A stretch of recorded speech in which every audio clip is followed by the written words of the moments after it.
good morning.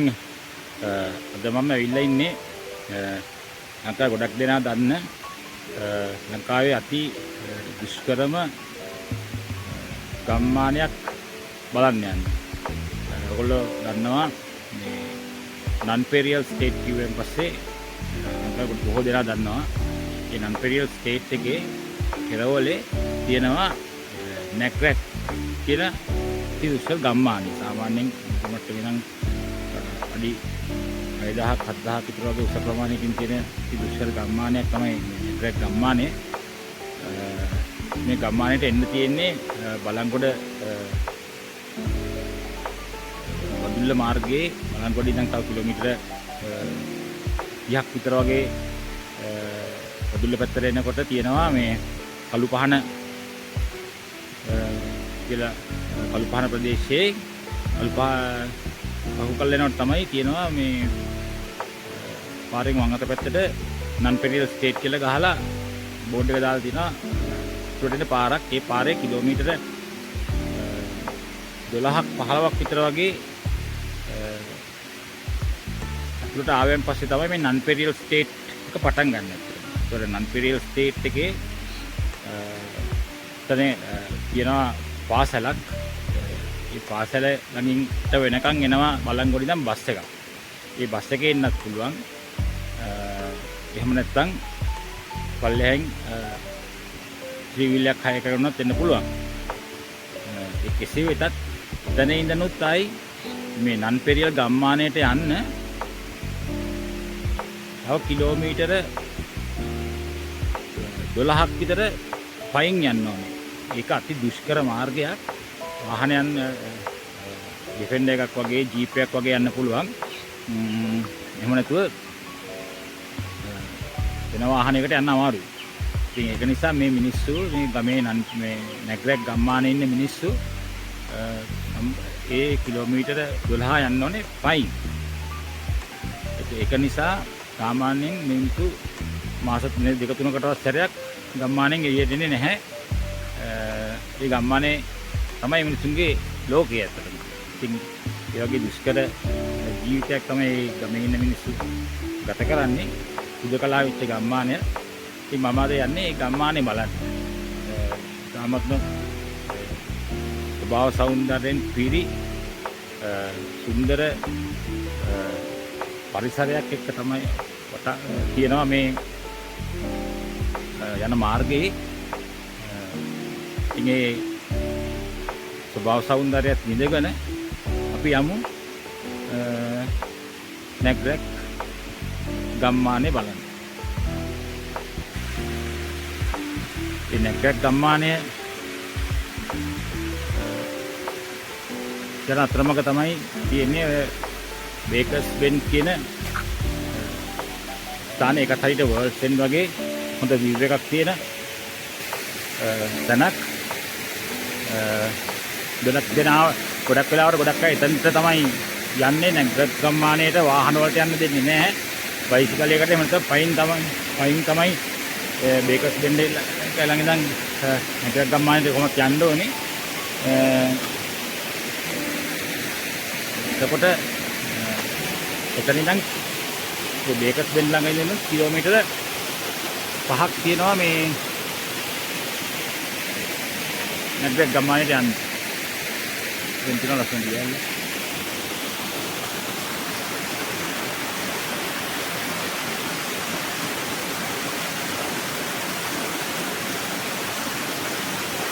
මේ වගේ ඇලි 7-8ක් තියෙනවා මේ මාර්ගය ඉදිරියට යනකොට.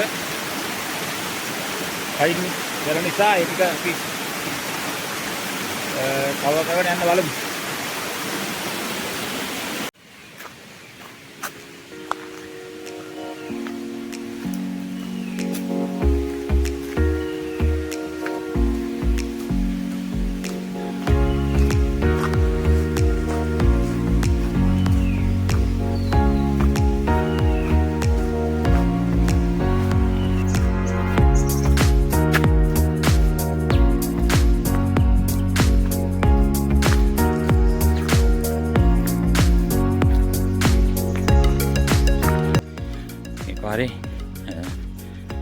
යට බස් එකක් වැඩ කරනවා CTV බස් එකක් තුන් පාරයි යන්නේ ඒ බස් එක උදේ 6ට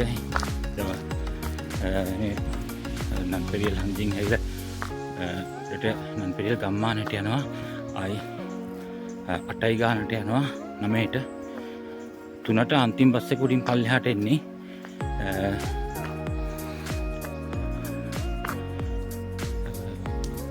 එහෙම නැත්නම් අපිට 3 wheel එකකින් වගේ තමයි උඩට යන්න ඕනේ මම අද යන්නේ පයින් යන්න කියලා බලාගෙන ආවේ මොකද මේ ගොඩක් කුරුල්ලෝ එහෙම ඉන්නවා මේ පරිසරයකින්ද පයින් යන්න කියලා බලාගෙන ආවේ මේ බස් එක හම්බුනොත් ඉස්සරහදී බස් එකට නගිනවා ඊටගන් පයින් යනවා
පුංචි දියැලක්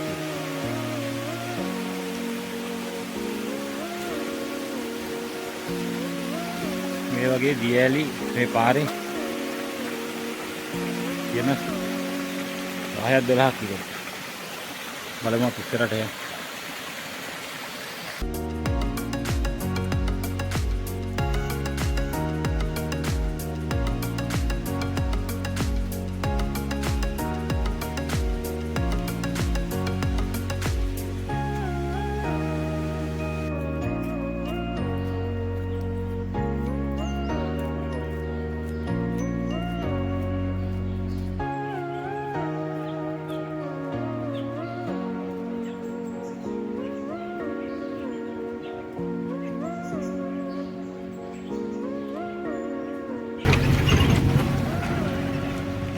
අන්න ඒක තමයි නන්පෙරියල් ස්ටේට් එකේම තියෙන එකම බස් එක.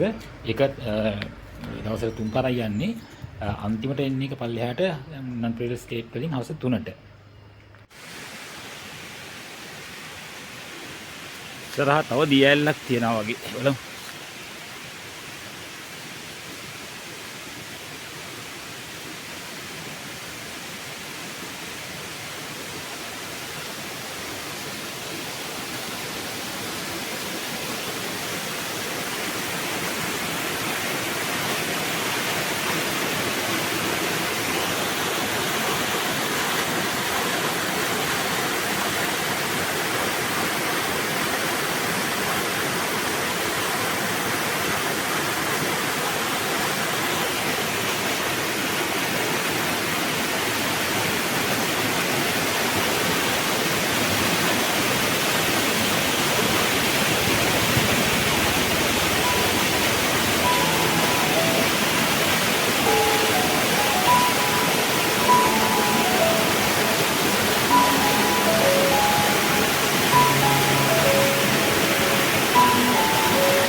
ඇත්තටම මේ පැත්තේ මිනිස්සු ගත කරන්නේ දුෂ්කර ජීවිතයක් වුණත් ඇත්තට මට හිතෙනවා ඒ මිනිස්සු තමයි සන්තෝෂයෙන්ම ජීවත් වෙන්නේ කියලා.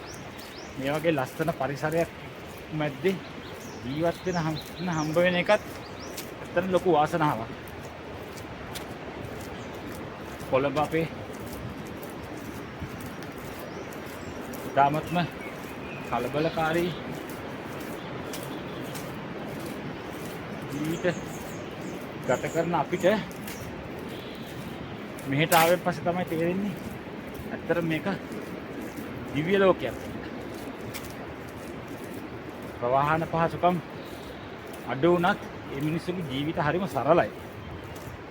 මේ සරල ජීවිත නිසා මේ මිනිස්සුන්ට හැල්මේ දුවන්න අවශ්‍යතාවයක් නැහැ.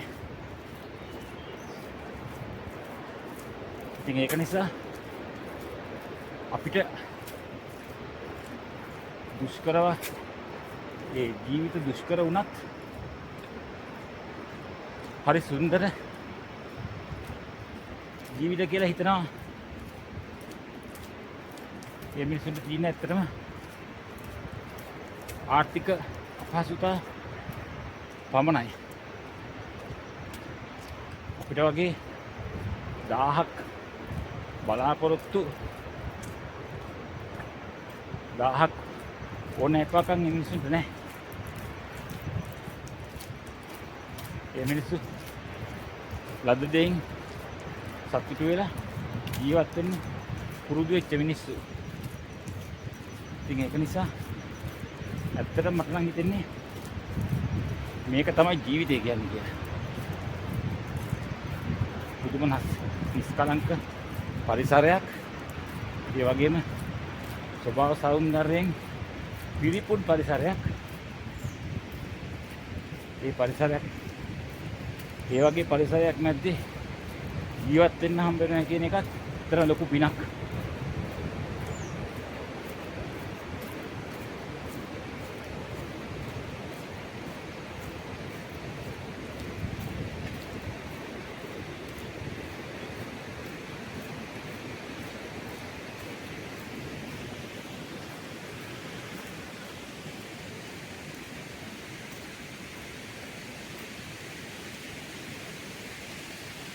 පොඩි දියඇලි සෑහෙන්න තියෙනවා මේ පාරේ. මේ ඊයේ පෙරේදා පළමුදා පැතිච්ච වර්ෂාපනයත් එක්ක සෑහෙන සක්‍රිය වෙලා තියෙනවා. කියන්නේ මේ දියඇලි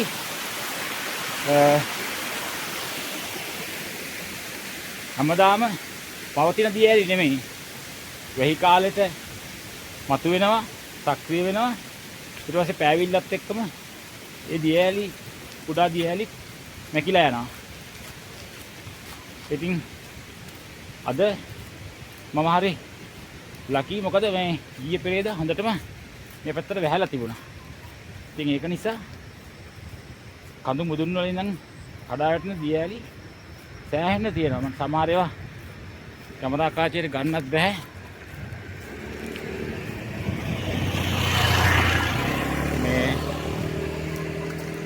ඈත තියෙන නිසා.